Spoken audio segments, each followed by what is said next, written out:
Olá, está no ar o programa de entrevistas que convida empreendedores de sucesso a compartilhar experiências. A cada semana, um convidado e uma história diferentes. A oportunidade que faltava para despertar ou intensificar a sua vontade de ter o próprio negócio. Você quer empreender? Então fique agora aqui comigo.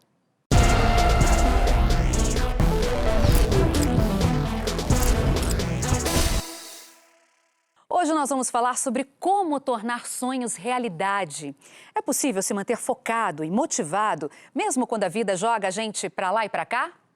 O meu convidado é Janguier Diniz, autor de 27 livros, fundador e presidente do Conselho de Administração do Grupo Ser Educacional, uma das maiores empresas de educação do Brasil, que oferece mais de 2.400 cursos e tem mais de 300 mil alunos. São cursos de graduação, pós-graduação, técnico e à distância também. Muito bem-vindo, Janguier. Que satisfação receber você aqui com a gente, viu? Milena, a satisfação é minha. Prazer estar aqui com você. E antes de a gente começar o bate-papo, eu trouxe aqui para você de presente meu novo livro, Código Secreto da Riqueza. Que legal! 12 chaves que lhe trarão sucesso, prosperidade e riqueza financeira. São as chaves que eu utilizei ao longo da minha jornada, ao longo da minha vida, para poder superar todos os obstáculos, as adversidades e crescer, prosperar e chegar à lista da Forbes. Pois é, não é? Aliás, sua trajetória é maravilhosa, né? De engraxate à lista da Forbes, né? Dos homens mais bem-sucedidos e mais ricos do Brasil. Muitos sonhos para transformar em realidade, né? É isso que a gente quer saber. Como é que você faz para transformar seus sonhos em realidade? Adorei a dedicatória, viu? Muito obrigada, vou ler com o maior carinho. Vou deixar aqui, Espero que você goste. No cantinho, nos fazendo companhia nessa entrevista. Janguier, eu quero realmente começar do começo, porque eu acho assim que toda a sua história tem muita riqueza de detalhe e de experiência também para compartilhar. Eu tive que até resumir e vou aqui grudar meus olhos na colinha, porque realmente é um para lá e para cá gigantesco, né? Nascido em Santana dos Garrotes, na Paraíba. Tinha 8 anos quando começou a trabalhar como engraxate em Naviraí, no Mato Grosso. Aos 9 anos foi morar com a família em Pimenta Bueno, Rondônia. Aos 15 achou que lá tinha pouca oportunidade ou quase nenhuma para você. Decidiu arrumar as malas e ir para Recife, Pernambuco. Tinha na lembrança um tio que vivia lá que de repente poderia te ajudar, lhe dar a mão. Muito interessante isso, você sempre muito maduro, né? Desde criança, observando o seu ambiente, analisando e tomando as suas decisões por si mesmo. E eu também já vi você dizer numa entrevista, achei isso tão curioso, que não se considera inteligente, mesmo com toda essa aptidão aqui, isso para mim é inteligência nata. Pois é, eu não me considero inteligente, eu me considero uma pessoa esforçada, né? Eu acho que eu sou mediano, mas eu sempre procuro fazer mais que os outros, procuro querer mais que os outros, procuro sonhar mais que os outros e não apenas sonhar, né? Porque o sonho é apenas o primeiro passo, o sonho é apenas o mapa para o sucesso e para a prosperidade. Eu transformo geralmente meu sonho num projeto de vida, num propósito de vida. E aí, meu amigo, começo a correr com muita determinação, muita disciplina, muito foco, muita persistência, muita perseverança, muito compromisso com os meus sonhos e, sobretudo, com muita iluminação divina, eu consigo transformar meus sonhos em realidade. Então, eu sempre procuro fazer mais que o necessário para poder ter certeza de que dá certo. De forma que não me acho inteligente, eu me acho esforçado. Olha só, com certeza, inteligente, ninguém duvida. E essas outras habilidades de relacionamento também interpessoal, de você consigo mesmo, seu autoconhecimento. Se você tivesse que escolher, aqui no seu livro você coloca, né, 12 chaves para trazer o sucesso, a prosperidade e a riqueza financeira. Se você tivesse que escolher um aspecto da sua personalidade, um fator que foi determinante para o seu sucesso como empreendedor, o que você diria? Seria essa disposição em fazer mais? Eu sou um obstinado. A obstinação. Inclusive, eu criei um movimento obstinado, né? O movimento obstinado é um movimento que eu criei para criar sinergia entre as pessoas que querem crescer, prosperar e desenvolver as 8 riquezas da vida. O que é ser um obstinado? É ser uma pessoa guerreira, né?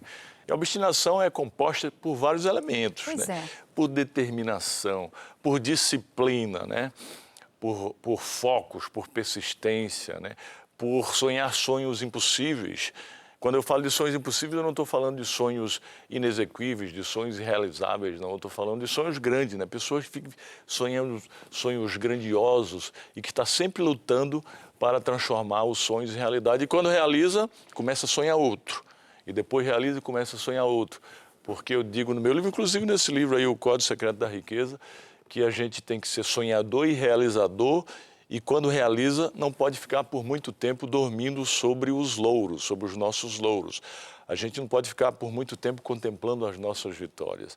A gente tem que realizar o sonho e começar a sonhar de novo, porque quando você para de sonhar, você começa a morrer, né? Mas as pessoas pensam que empreender é só criar empresas, só criar CNPJ.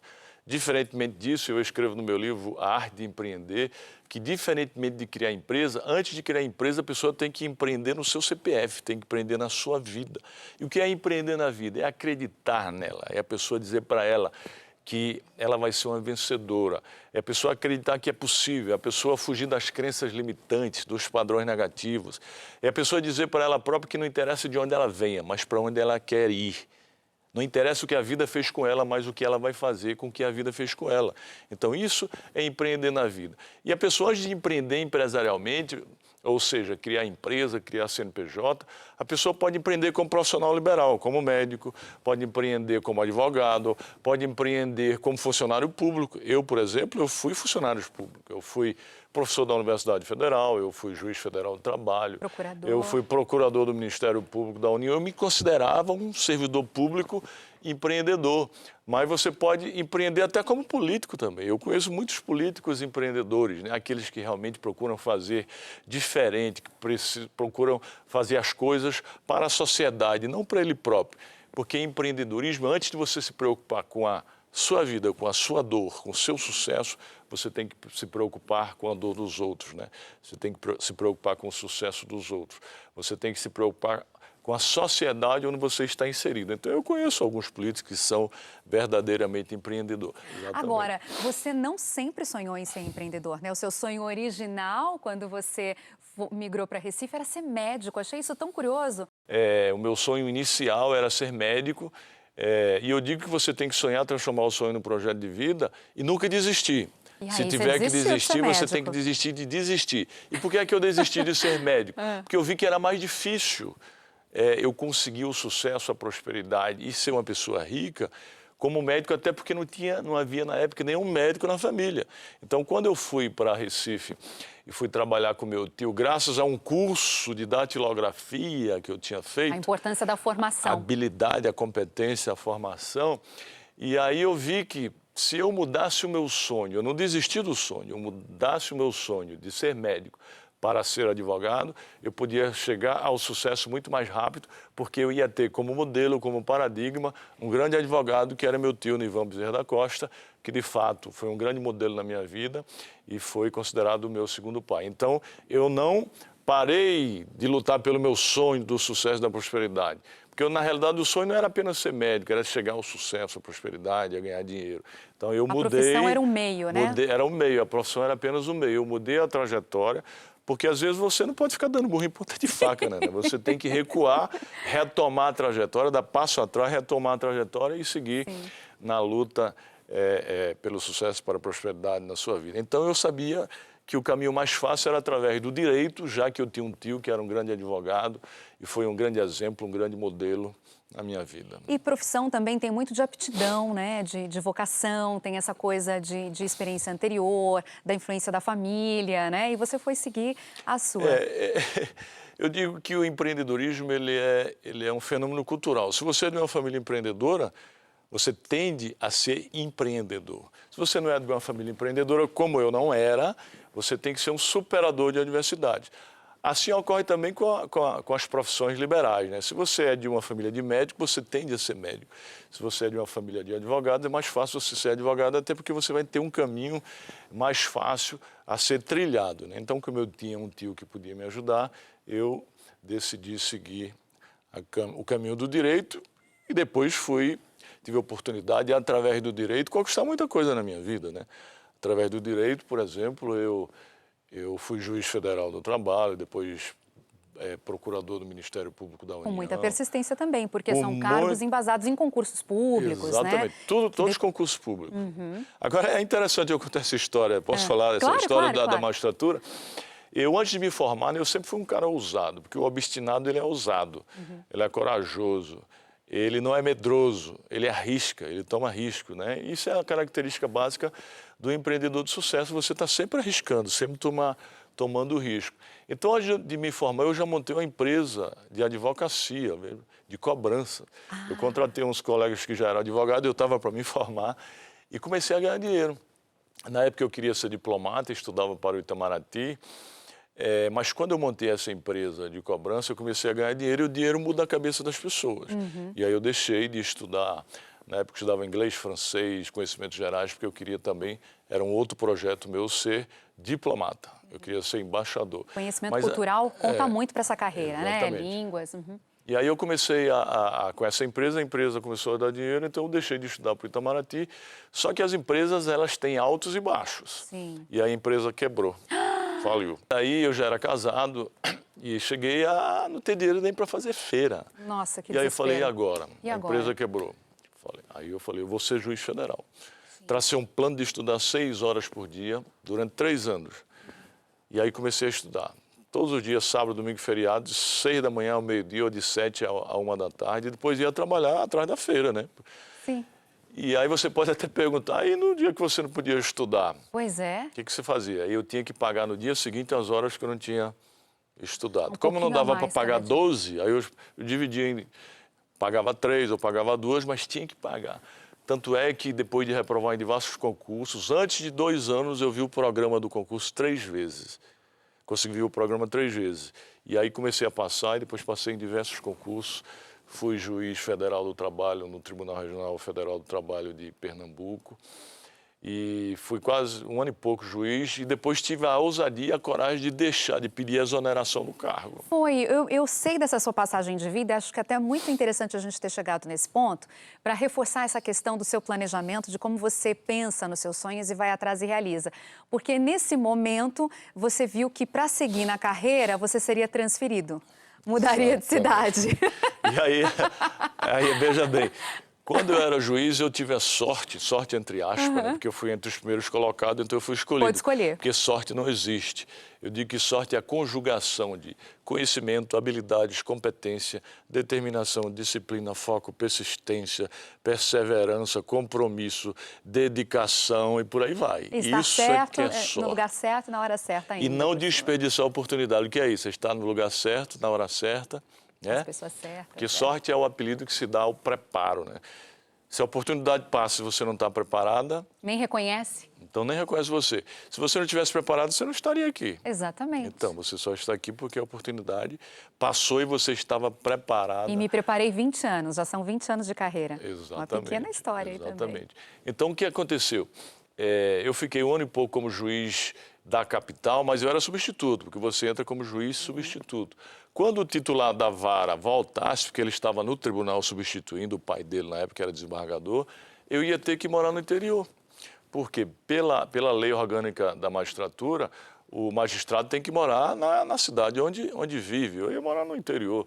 E aí eu ia deixar de realizar muitos sonhos. Eu tinha sonhos, por exemplo, de montar um cursinho para concurso. Que você montou depois. Que eu montei foi o embrião do Grupo Ser Educacional. O Biro Jurídico. E eu queria fazer mestrado, fazer doutorado. Na época não existia online, não existia a distância. Eu queria ser professor da Universidade Federal de Pernambuco. Então eu falei, esse sonho eu só vou poder realizar daqui a 6, 8, 10 anos. E eu tenho esse tempo? Não, não tenho. A vida passa muito rápido. Foi aí que eu tive a ousadia e a coragem de pedir a exoneração. Mas antes passei no concurso para o Ministério Público da União, né, que era com a especialidade Ministério Público do Trabalho, e aí pude realizar todos esses sonhos. Fiz mestrado, doutorado, fiz o concurso para professor da Universidade Federal, onde ensinei durante 20 anos, e montei o embrião do Grupo Ser Educacional, que foi o Biro Jurídico Curso para Concurso, que inicialmente era só eu que ensinava. Eu ensinava 5 matérias. Veja a coragem do sertanejo. Eu ensinava Direito do Trabalho, Processo Civil, Sentenças e Pareceres. Ou seja, para turma de mais de 100 advogados, eu sozinho ensinava 5 matérias, estudava dia e noite para poder ensinar, né? E esse sonho você começou com 2 sócios? Inicialmente era só eu. Depois, quando eu quis crescer, eu chamei 2 sócios. Foi depois, tá. E aí, porque aí eu quis ampliar, eu chamei esses 2 sócios, um era juiz da minha turma, da magistratura, o outro era diretor de uma vara lá, e depois comecei a convidar outros juízes, outros professores, outros procuradores, promotores. Só que quando a gente estava crescendo, chegamos a ter mais de 1.000 alunos, eu falei, agora a gente tem que comprar uma casa. E para a gente comprar a casa, a gente tinha que vender o nosso carro, né? Porque é início de carreira. Sim. E o telefone, que na época valia dinheiro. Nossa, valia muito dinheiro. Que era a linha telefônica. Mas os meus colegas não quiseram vender o carro e vender o telefone deles, que eram jovens também como eu na época, 20 e poucos anos. Aí eu peguei empréstimo no banco e comprei a parte deles. Aí hoje eles dizem, poxa, se eu tivesse ficado com você, hein? Janguinha, você vê, olha que coisa mais interessante. Para eles, ali já era a realização de um sonho. Eles sonharam até ali. Aquele para ele era o ápice. Para mim, era apenas o começo da minha vida. Vender o carro era demais, vender o telefone era demais, o que você estava pedindo. Exatamente. E eu digo que estou começando minha vida empreendedora hoje. Hoje. Estou começando. Todos os dias eu recomeço. Por aí. Já criei muitos negócios, já criei um negócio que está na Bolsa de Valores, inclusive bilionário. Mas vou criar muitos outros negócios porque estou começando minha vida empreendedora hoje.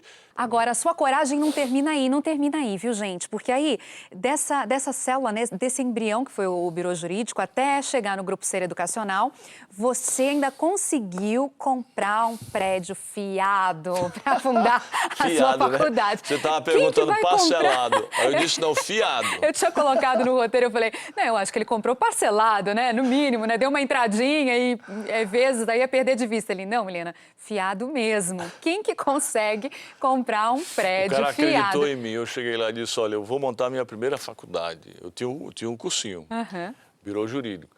Aí cheguei lá nessa empresa e disse, olha, eu quero montar, eu gostei do prédio, quero montar, eu sou procurador. Se você confiar em mim e vender para mim, sem entrada, fiado, depois eu lhe pago em tantas parcelas. E ele acreditou e vendeu para mim, e eu paguei tudo para ele. E montei a primeira faculdade do grupo, foi a Maurício de Nassau, nas Graças, em Recife. Comecei com 480 alunos, depois fui montando outras, comprando outros, montando outros, comprando outros. Hoje a gente tem o grupo hoje tem mais de 60 universidades no Brasil. Atua no Brasil inteiro. Aqui em São Paulo, por exemplo, a Universidade de Guarulhos é nossa, na Amazônia, a Universidade da Amazônia, a Uninassal, a Uninabuco, a Uninorte, Norte e Nordeste, todas as capitais, todas as cidades com mais de 300 mil habitantes. E a gente tem hoje no Grupo Ser Educacional mais de 300 mil alunos, 13 mil colaboradores, formamos mais de 20 mil egressos, alunos todos os anos. Onde eu chego no Brasil, eu encontro professor, eu sou médico, eu sou professor, eu sou juiz, eu sou promotor e fui aluno seu, fui aluno da sua faculdade lá no Maranhão, fui aluno da sua faculdade lá no Ceará, fui aluno da sua faculdade lá em Manaus. Isso dá uma satisfação enorme, até porque o grupo eu criei em agosto de 2003. Tem 18 anos o grupo. É relativamente novo, né? Adquirindo a maioridade agora e hoje é um dos maiores grupos educacionais do Brasil. Isso dá muita satrifação. Até fez um IPO histórico também, né? O maior desse segmento. Exatamente, né? 10 anos depois, quando eu criei, eu criei em 2003, em agosto. 2013, a gente foi para a Bolsa de Valores como o maior IPO educacional da época. A maior empresa de educação na época foi o maior. Depois vieram grandes empresas que foram, né? Mas na época, o sertanejo lá do sul da Paraíba, sou eu, levou uma empresa de educação para a Bolsa de Valores como maior IPO em 2013. O que já era muito arrojado também, né? Porque muitas vezes o empreendedor, ele até não se atreve a empreender em segmentos em que a política pública teria responsabilidade, né? Educação, saúde, às vezes são empreendimentos complexos também, né? Mas eu adoro empreender na educação, né? Por vários motivos, não é só dinheiro, é propósito, né? Claro, dá para ver, tem sinergia com o seu jeito de ser. E eu digo que quando eu corria atrás do dinheiro, o dinheiro corria de mim. Quando eu comecei a correr atrás de propósito, o dinheiro começou a correr atrás de mim. Ou seja, que você criar uma faculdade com o objetivo de qualificar, de ajudar a qualificar o povo brasileiro, né? E ajudar o Brasil a se desenvolver, porque o país não pode fazer tudo sozinho, o governo pode fazer tudo sozinho. Para você ter uma ideia, hoje nós temos 8,5 milhões de pessoas no ensino superior e 76% desse percentual está no ensino privado. O governo só 24%. Sim, imagine se não tivessem os empregados, se não tivesse o setor privado. Então, o que seria do Brasil? E mesmo assim, Milena, nós só temos 17% da população com idade universitária na Universidade Brasileira. que é a população de 17 a 25 anos, só 17%, a taxa líquida. E a taxa bruta, que é a população em geral, a gente só tem 30%. Perde para todos os países da América Latina. Já pensou se a gente dependesse só do governo? Então, por isso que eu acho que é louvável, né, que empreendedores se lancem a essas searas, a esses segmentos que, teoricamente, o governo daria conta para fazer o Brasil acontecer. É muito importante. Na sua história de vida pessoal, você já contou isso, seus pais são analfabetos, né? E hoje não são mais. Não são mais. Eram. Aprenderam, que bom. Hoje escrevem, depois a gente ensinou então eles. Eram, né? Ai, que bom, Mas que bom. até eu me formar, meus irmãos, eles eram analfabetos. Olha só. Pois é. E aí você se encontrou, você foi se decidindo, você não teve, então, essa referência familiar sobre a importância do estudo. Você foi percebendo e construindo a sua trajetória e, ao mesmo tempo, empreendendo na educação. Quando você achou o seu propósito, isso foi natural? Hoje você enxerga seu propósito claramente, mas você passou por momentos de dúvida. A gente está falando com 44 milhões de empreendedores no Brasil inteiro aí que devem estar se questionando, será que é isso que eu devo fazer para a minha vida? Será que estou no caminho certo? Que tipo de desafio você encontrou e como foi? Dúvidas todo mundo tem, né? Mas eu escrevo, inclusive nesse livro aí, O Código Secreto da Riqueza, que você tem que decidir mudar de vida, mesmo com dúvidas. Tem que decidir mudar de vida. Só permanece quando tem certeza? É a primeira chave. Primeira chave. Você decide mudar de vida. E quando decide mudar de vida, tem que começar a agir. Mas aí, se você não sabe para onde agir, aí que vem a segunda chave, que é o sonho, né? Aí tem que começar a sonhar sonhos grandes, né? Sonhos grandes, eu digo sonhos grandes impossíveis. Porque só o impossível é digno de ser sonhado. O possível você colhe facilmente no solo fácil de cada dia. Mas quando eu falo de sonhos impossíveis, eu não falo de sonhos inexequíveis, repito. Estou falando de sonhos grandes, né? Então você tem que ver para onde você vai, tem que pesquisar. Então é natural ter dúvida. É natural ter dúvida. Você tem dúvida, mas tem que pesquisar, tem que procurar modelagem, que é outra chave, procurar mentores, conversar com pessoas, orientações. Você teve mentor, além do seu tio? Eu tive muitos mentores. O primeiro mentor na minha vida foi meu pai, que apesar de não ter tido a oportunidade de estudar, foi mentor meu em dois grandes virtudes na minha vida. Primeiro, a trabalhar muito. Meu pai trabalhava 14, 15 horas por dia. Outra modelagem que eu tive com meu pai, outra que eu aprendi com ele, foi a cumprir com a palavra. Ele dizia, meu filho, depois que você der a palavra, é no fio do bigode aqui, ó. Tem que cumprir. Mais que papel. Mais que papel. Então, aí depois, um grande modelo da minha vida foi meu tio. O meu tio, que foi meu segundo pai, né? Que me deu te mostrou a vida grande, né? Da cidade. Que me deu o emprego graças ao curso de datilografia que eu fiz. Porque quando eu cheguei lá, ia fazer 15 anos, ele perguntou se eu sabia fazer alguma coisa, eu disse que sabia datilografar, porque na época não tinha computador. E tinha aquelas máquinas Hamilton e Olivetti, as secretárias de datilógrafo, e eu rapidamente tinha feito o curso bem feito, e ele ficou encantado e me deu o emprego. Mas quando meu tio pegava uma causa, ele ia na livraria, comprava aquele monte de livros e estudar, passava 2, 3 dias estudando. Então eu comecei a aprender com ele que estudar era bom, era importante. E eu estudo muito, até hoje eu estudo. Não para. Não paro de estudar, estou sempre escrevendo, escrevo um livro por ano, estou sempre escrevendo, tenho muitos cursos, que ministro, né? Tem um curso, método Código Secreto da Riqueza. Eu tenho muita vontade de fazer esse curso. Inclusive, ele convidou uma época, tem um método. Agora você entendeu por que eu estava na minha transição profissional. Esse curso tem transformado muitas vidas, né? Geralmente são cursos para pessoas, para mudar a mentalidade, adquirir mentalidade de crescimento de riqueza, para mudar de vida mesmo. Aí tem a Masterclass Mente Milionária também, que é uma imersão de um dia. Já esse Código Secreto é de 3 dias, que está mudando a vida das pessoas. Mas isso advém do conhecimento, né? Do estudo. Você tem que estar sempre estudando, até porque a gente vive na sociedade do conhecimento, e não só do conhecimento, do estudo continuado. Foi-se o tempo de você se formar, botar o anel no dedo e viver o resto da vida com o anel, com o conhecimento adquirido em decorrência daquele estudo. 95% do que eu aprendi na faculdade de Direito não serve mais para nada. Até, como dizia Alvin Toffler, os analfabetos de hoje não são aqueles que não sabem mais ler e escrever. São aqueles que não sabem desaprender para reaprender o que interessa. A gente tem que estar sempre procurando aprender, estudar, adquirir conhecimento, aplicar o conhecimento e sempre estar renovando, né? Porque o conhecimento torna-se obsoleto.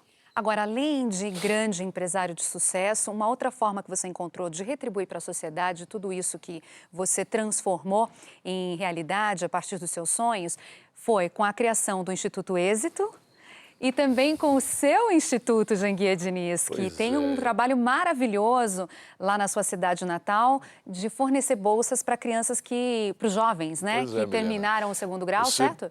realiza tantos sonhos, né? Fui juiz, fui procurador, empreendedor, comecei a ganhar dinheiro, cheguei à lista da Forbes. Pô, você precisa ajudar as pessoas. Sim. O propósito do grupo é muito importante, mas precisa começar a ajudar as pessoas. E aí eu criei lá na minha cidade, Santana dos Garrotes, o Instituto Janguier Diniz, dou bolsa de estudos para todos os jovens lá da cidade. Que queiram fazer nas faculdade, minhas né? universidades que queiram fazer universidade. Lá é uma cidade pequena, geralmente 200, 300 bolsas por ano. Mas eu achei muito pouco aquilo, aí eu falei, eu vou morar em São Paulo, vou contactar vários empreendedores e vou criar um projeto maior. E aí eu criei o Instituto Êxito de Empreendedorismo, com o objetivo de ajudar os jovens de escolas públicas a mudar a mentalidade, a adquirir mentalidade empreendedora, a despertar o dom empreendedor, ou seja, acreditar neles, né? É dizer para eles próprios que não interessa de onde eles venham, mas para onde eles querem ir. Hoje o Instituto Êxito tem mais de 800 associados, mais de 100 mil alunos já passaram pela nossa plataforma, que é uma plataforma online, mais de 1000 cursos, tudo gratuito. Um deles é o meu, de comunicação assertiva. Um deles é você, que é uma sócia nossa. Se chama do Libere Sua Voz para o Instituto. Mundo. Exatamente. Então, o objetivo nosso é ajudar as pessoas que precisam a mudarem de mentalidade, né? Através do conhecimento, através do empreendedorismo. Janguier, foi uma satisfação ter você aqui. Nosso programa tem só meia hora, você tem uma vida inteira para contar. Vamos fazer vários episódios. Quem sabe? É só chamar que eu estarei aqui com você. Para falar sobre empreendedorismo, eu vou sempre. Ótimo! Então tá combinado. Daqui a pouquinho chamamos você de novo. Obrigada por essa gentileza desse presente, esse livro maravilhoso. Vou deixar aqui de novo para o pessoal que está nos acompanhando, o Código Secreto da Riqueza. Amei a dedicatória, muito obrigada. Vou ler com carinho e te retorno. É um prazer sempre encontrar com você, pela sua generosidade, a maneira como você compartilha suas experiências.